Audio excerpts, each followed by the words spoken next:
I remember when I lost my mind. There was something so pleasant about that place. Even your emotions have an echo in so much space. Olá pessoal, tudo bem? Espero que sim, espero que estejam todos muito bem. Estou aí com uma pequena dívida e vou tentar começar a acertar essa dívida agora. Nós vamos fazer aí uma série de colocações sobre os chamados medicamentos menores. Vamos trabalhar algumas informações, algumas ideias e que consideramos que serão muito úteis para a prática e o uso desses medicamentos menores. Como o nome mesmo já está sugerindo, eles não são menores porque são menos importantes. Eles são menores, relacionados como medicamentos menores dentro da matéria médica, porque tem pouca referência teórica, pouca informação, pouco estudo, né? Mas nada impede que a sua prática possa enriquecer essa matéria médica e levar eles ao patamar de policristos, né? Bom, o nosso trabalho ele está voltado para os homeopatas, de uma forma geral. E de uma forma muito mais específica para os terapeutas homeopatas. Eu sou terapeuta homeopata. Isso implica que eu construí, ao longo desses 30 anos, uma visão um pouco diferenciada do olhar do médico homeopata. O terapeuta, e nós aqui no Caminhos Alternativos, nós além de considerarmos as questões físicas, nós consideramos as questões emocionais, as questões mentais e também as questões energético-vibratórias e espirituais. Então é esse pequeno diferencial que a gente acrescenta. A energia vital coordena a nossa estrutura existencial concreta. A nossa energia vital, ela influencia o nosso campo mental, estimulando, quando não está devidamente equilibrada, esse campo mental ele se fragiliza, ele diminui, problemas de memória, problemas de concentração, problemas de raciocínio. E essa energia vital, ela também, no nosso entendimento, ela atua no campo emocional. Os afetos e os desafetos, eles têm aí uma pequena alteração quando essa energia vital ela está de forma, vamos dizer assim, fragilizada. Além disso, nós consideramos o elemento energético vibratório. Nada mais justo. A homeopatia ela é uma medicina vitalista, trabalha com energia vital. Então nós temos que considerar as energias que circundam, que envolvem a criatura humana. Energias de lugares, ambientes, energias de pessoas, energias que vêm de todos os lugares possíveis e imagináveis. Isso também nos afeta. Então, o nosso olhar, quando nós fazemos referência à matéria médica homeopática, nós consideramos também essas informações, ok? Então, mesmo os medicamentos menores, esses que a gente vai estar aqui colocando para vocês, mesmo com poucas referências, poucas teorias, poucos registros, ele ainda nos possibilita adentrar nesse campo sutil, energético e espiritual. E é isso que a gente vai tentar colocar aqui para vocês, tá bom? Então, aproveitem aí. Bom, então, dando sequência, cabe também repetir, registrar algumas informações que nós estamos colocando aí nessa nossa série de vídeos que nós estamos postando em nosso canal. E, aliás, lembrando, né, é muito importante para nós que você esteja aí acessando, se inscrevendo, curtindo, deixando seus comentários, deixando suas perguntas, suas dúvidas, sua opinião, enfim. Tem os registros aí no próprio canal. Aqui embaixo a gente está colocando também, aqui do lado a gente está colocando aqui os nossos contatos, nossos e-mails, enfim, para que vocês possam estar colocando aí, fazendo as suas perguntas, dando suas sugestões. Então, mais um pequeno lembrete antes de falarmos da matéria médica. Aqui estamos nos propondo aqui discorrer com vocês nesse nosso encontro, dos medicamentos menores. Nós entendemos, nós construímos a ideia de que o processo terapêutico ele tem um objetivo. E esse objetivo do processo terapêutico aqui conosco, ele é totalmente fundamentado no olhar de Samuel Hahnemann. Quando Samuel Hahnemann escreveu lá e registrou o Organon da Arte de Curar, já no primeiro parágrafo, ele questiona e ele responde, né? Qual é a principal função, qual é a principal tarefa do médico? Bom, e a resposta é muito interessante. A principal tarefa do médico é trabalhar para que o paciente encontre o seu equilíbrio, a sua saúde, para que, após isso, ele possa vir a exercer os seus altos fins existenciais. Então aqui a gente já tem algumas reflexões. Primeiro, para que você quer saúde? Por que você quer ficar bem? Então essa é a primeira pergunta. Embora no começo eu tenha falado que esse trabalho é voltado para os homeopatas, certamente aqueles que já se utilizam, que fazem uso da homeopatia, poderão, ao ter contato com esse vídeo, com esse trabalho, já poderão ter algumas informações que vão ajudá-lo na sua própria consulta, no seu próprio envolvimento com a homeopatia. Então, quando você for procurar um homeopata, certamente, quando você, após assistir essas informações que aqui nós compartilhamos, você vai ter subsídios para até enriquecer o trabalho, o atendimento, a consulta lá do profissional. Então, é muito importante que você também tenha esse olhar, que você reflita sobre isso. Então, vamos lá, terapeuta homeopata, ou melhor, homeopata. Essa é a primeira questão que você precisa ter em mente, né? Qual é a sua função? Qual é a sua tarefa? Você está diante do paciente para quê? E isso já se desdobra na segunda pergunta. Para que o paciente está ou diante de você? Então, são duas questões básicas. Então, nós estamos trabalhando com a ideia de cura, restabelecimento. E aí vai uma outra reflexão que nós estamos colocando o tempo inteiro. A cura é um processo muito maior do que a simples eliminação de sintomas, sinais que são denominados na medicina oficial como doenças. Então, no nosso entendimento, eliminar aquele sinal, aquele sintoma, aquele incômodo, aquela dor, eliminar esse problema não é a cura. É muito importante que a gente estabeleça isso. Então, sendo assim, qualquer das mais de 150 medicinas que existem, além da homeopatia e da alopatia, além de todas essas medicinas, elas têm um papel muito importante quando elas estão trabalhando no restabelecimento do equilíbrio da saúde, ou na eliminação dos sintomas, eliminação dos sinais. Mas o processo terapêutico não para aí. Não estou mais sentindo dor de cabeça, não estou mais com cólica, o furúnculo sumiu, a taxa de gordura, a taxa daquilo diminuiu, está dentro dos conformes, então eu estou curado. Necessariamente não. E se você se dirigir sua mente, você profissional, dirigir sua mente a essa intenção, eliminei o problema, encontrei a cura, você está limitado na sua ação. E se você, paciente, está buscando ajuda e relata uma série de queixas, e após o uso da terapêutica, medicamentosa, ou energética, acupuntura, fitoterapia, massagem, seja o que for que você buscar como elemento de auxílio, de socorro, você apresenta para o profissional da saúde uma série de queixas, ele intervém, aqueles sinais desaparecem. Ufa, estou curado. Não, necessariamente não. É muito importante que você reflita isso.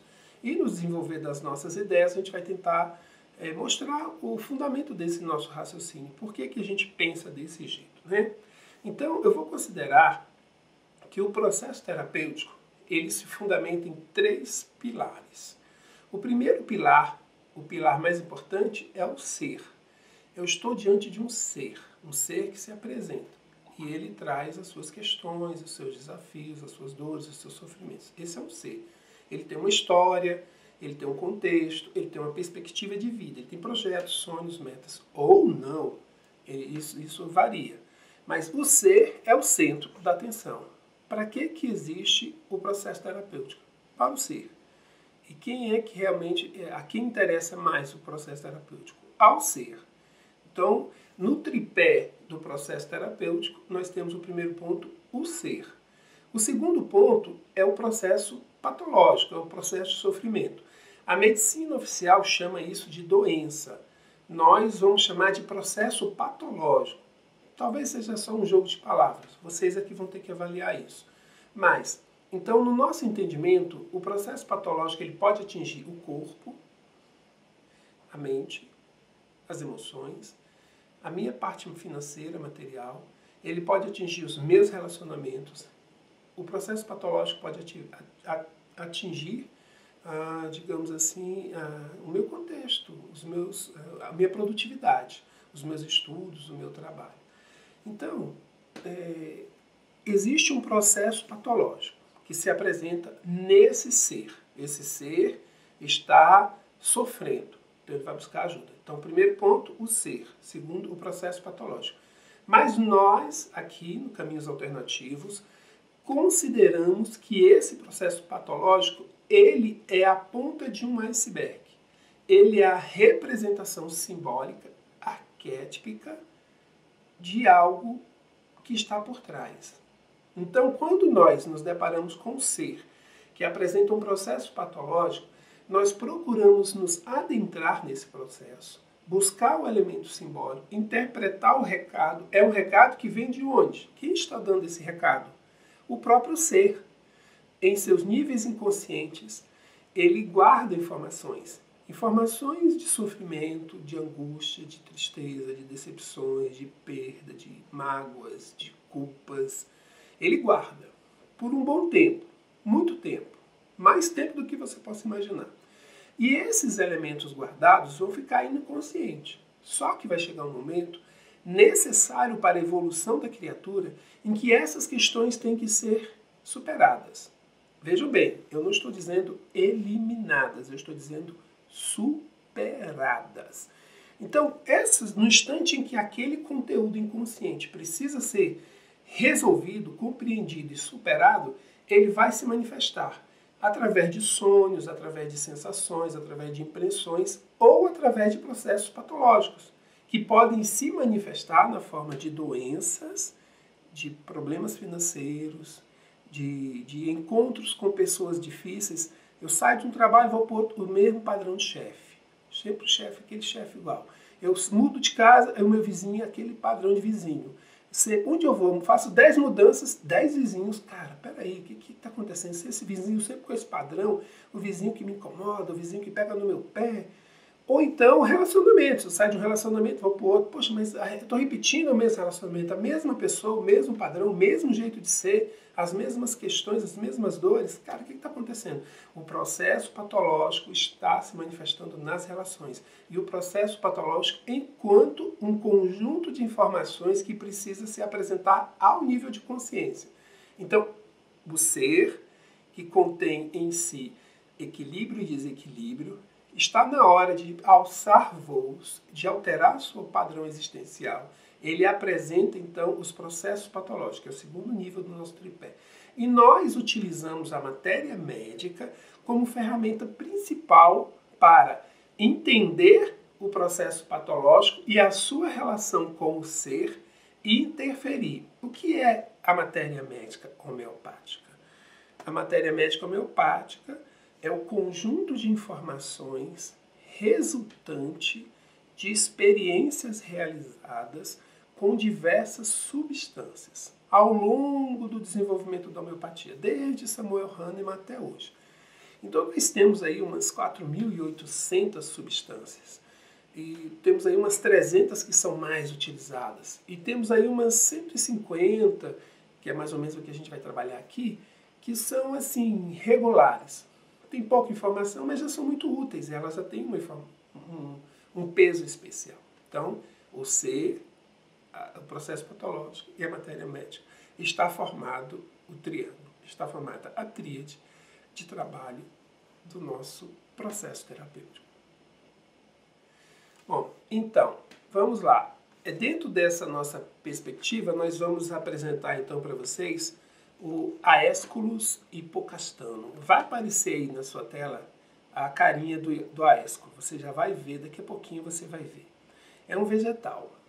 É um vegetal. A homeopatia, ela vem do reino animal, vegetal, mineral, ela vem de nosódios, bioterápicos, ela vem dos ditos imponderáveis. A gente vai tentar aos poucos mostrar isso aí para vocês. Hoje nós estamos falando de alguns reinos específicos. Tá? E aqui o Aesculus hipocastano, ele vem lá do reino vegetal. Há um certo quê de entorpecimento e há um certo quê de mau humor. Um outro detalhe, nós não entendemos aqui no Caminhos Alternativos a substância como apenas um elemento que chega, seja ele um elemento químico, biológico, vegetal, como é o caso aqui do Aesculus. Nós entendemos cada substância como um ser que tem uma série de características. Essas características que formam esse conjunto, elas falam da característica física.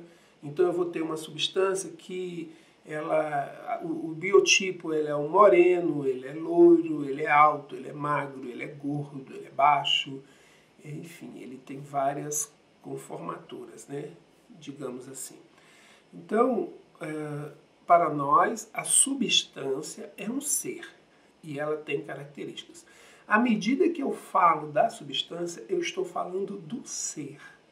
E à medida que você encontra um ser que tem as mesmas características, ou apresenta boa parte, ou algum elemento de destaque dessa substância, eu encontrei o simílimo.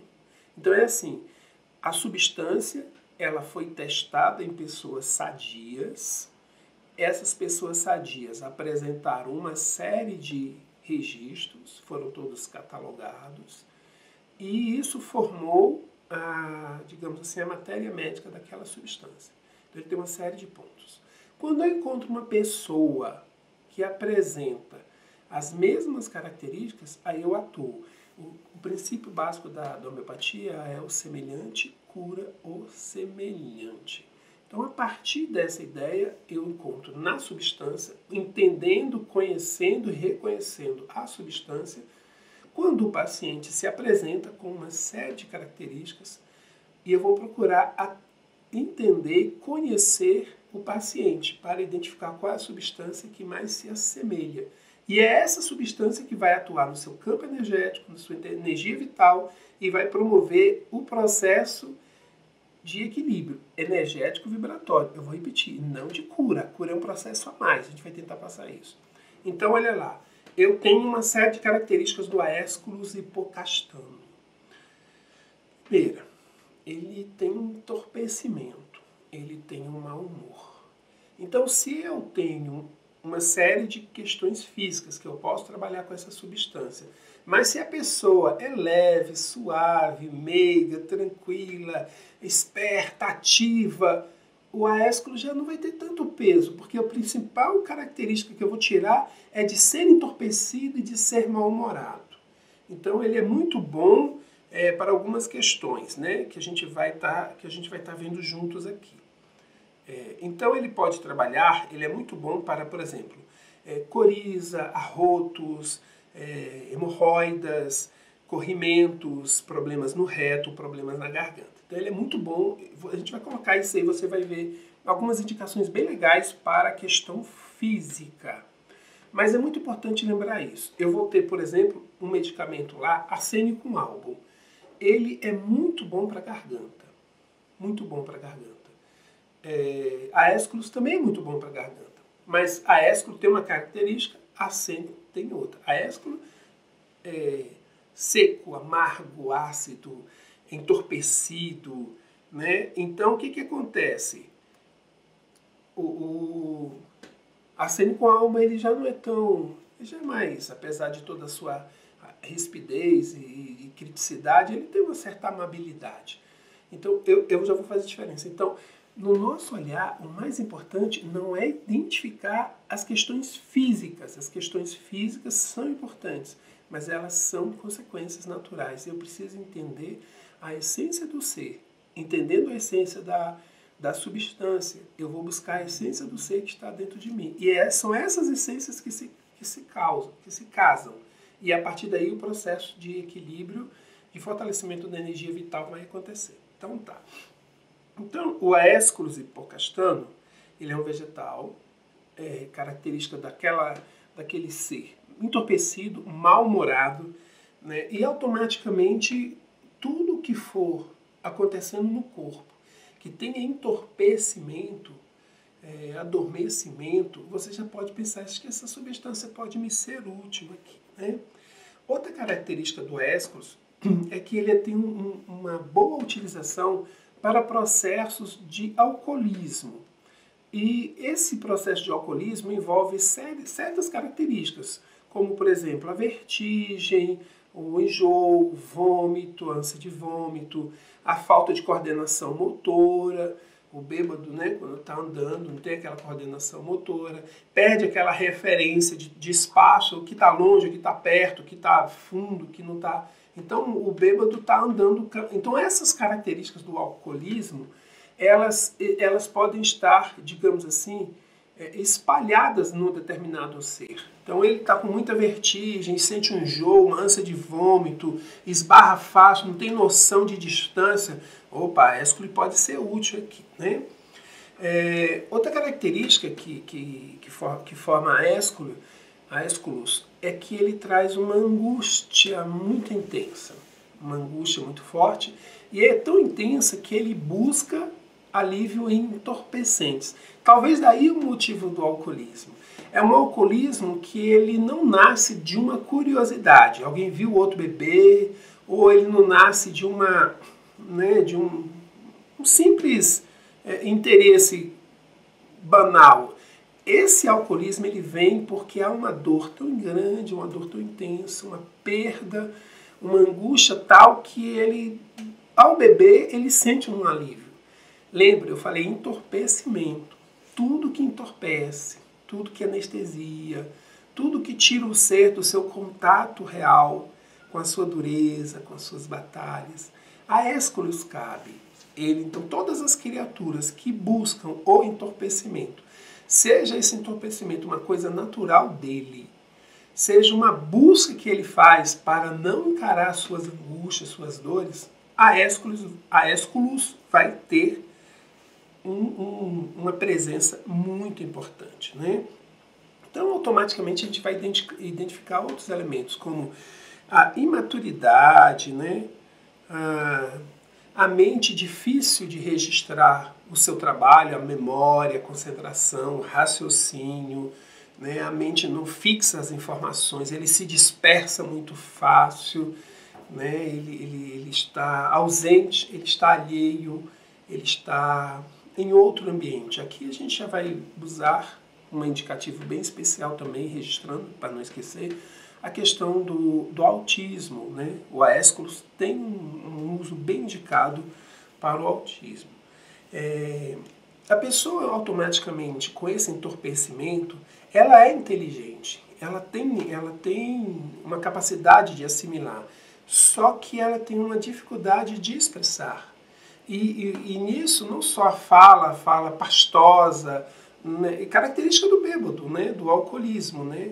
Ele está falando assim de um jeito que você não entende, aquela fala pastosa.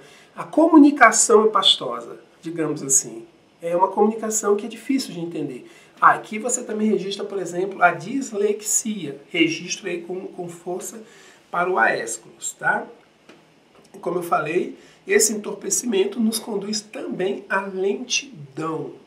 Então, há um movimento de lentidão naquela criatura, fisiológica, psíquica, lentidão emocional. Ele demora para dar as respostas, ele demora para realizar. Então, o intestino funciona devagar, o peristaltismo dele está comprometido, a circulação dele é muito lenta.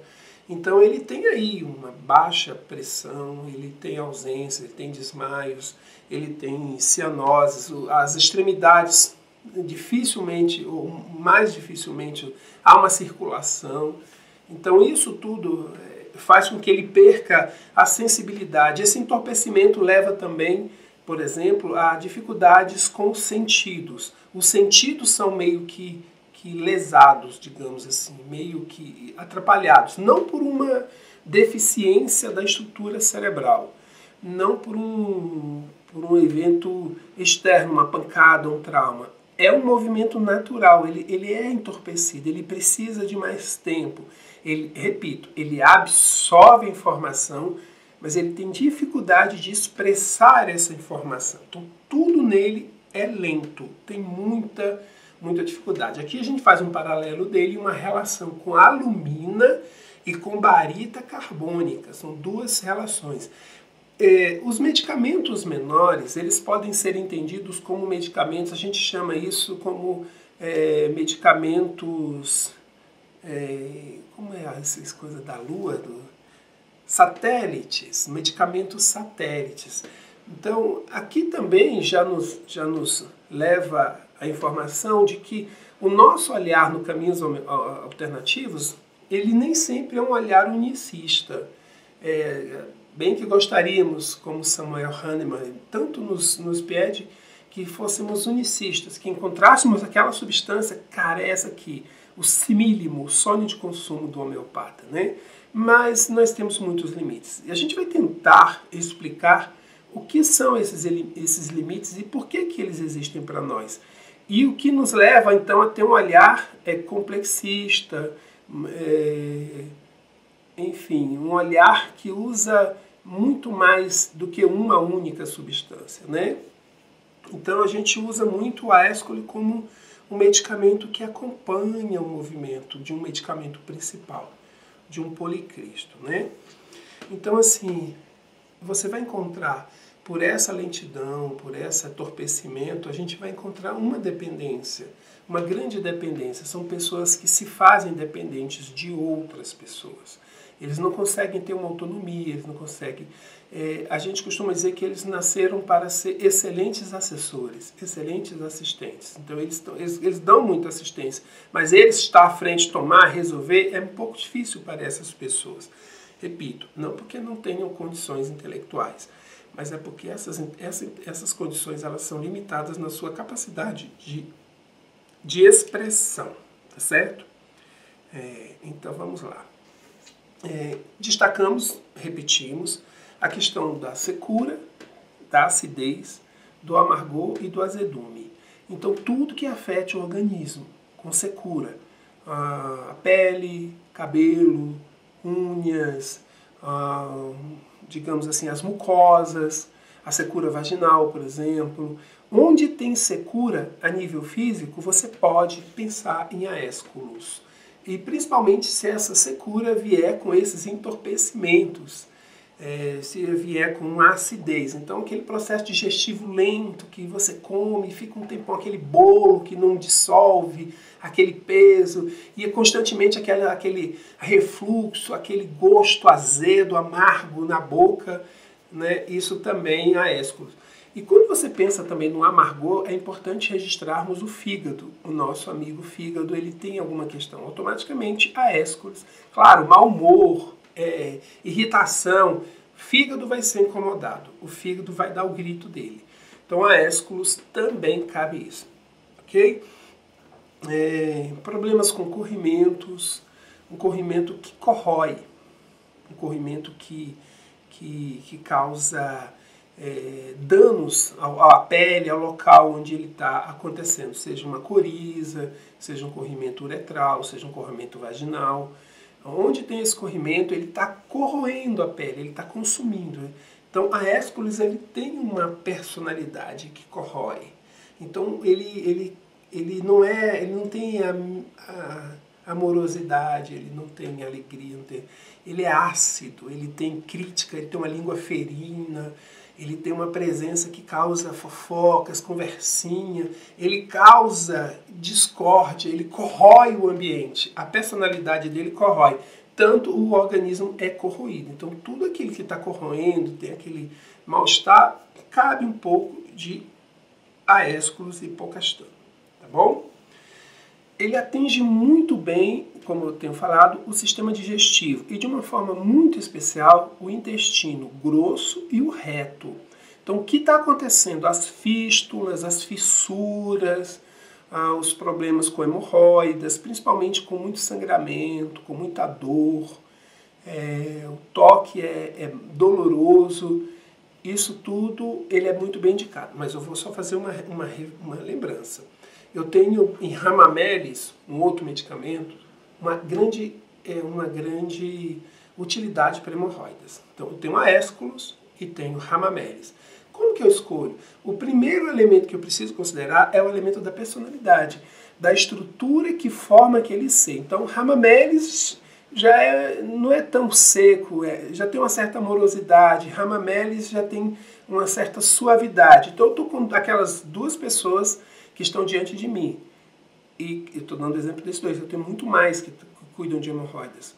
Mas eu estou com aquelas duas pessoas. E uma delas é suave, tranquila, amorosa e tal. E a outra é áspera, seca, azeda, aquela coisa assim, mal-humorada, ranzinza, rabugenta. Eu vou usar, por uma questão física, eu vou escolher Aésculos, por conta de uma estrutura, de um temperamento, de uma constituição mental, emocional daquela criatura. Tá clara essa ideia? Então, não dirijamos o nosso olhar apenas à questão física. Quando se faz a repertorização, os homeopatas sabem, quando você está selecionando o medicamento, considerando as queixas, e você está dando peso apenas e somente apenas às questões físicas, você está limitando a homeopatia. Isso aí eu não tenho dúvida de estar afirmando, tá? Muito bom. Aésculos, ele é muito bom no processo de limpeza, de liberação de toxinas, de impurezas, né? O corpo, quando ele está exonerando, aí vem o quê? A transpiração, o xixi, a diarreia, o vômito. Quando está colocando isso para fora, o corpo, isso não é ruim, maravilhoso até. Ele está liberando as toxinas. Então, só que a característica dessa transpiração, a presença do suor e das eliminações, é a questão da acidez e do azedume. Por exemplo, um bebê já azedinho. O CC azedo, ácido, você corrói a região em que você está transpirando. Ela tem ela corrói, ela fere. Então, aqui o Aésculos hipocastano, ele cabe, ok? Então, esse é o primeiro olhar para vocês dos medicamentos menores. Aésculos hipocastano. Bom proveito. I remember when I lost my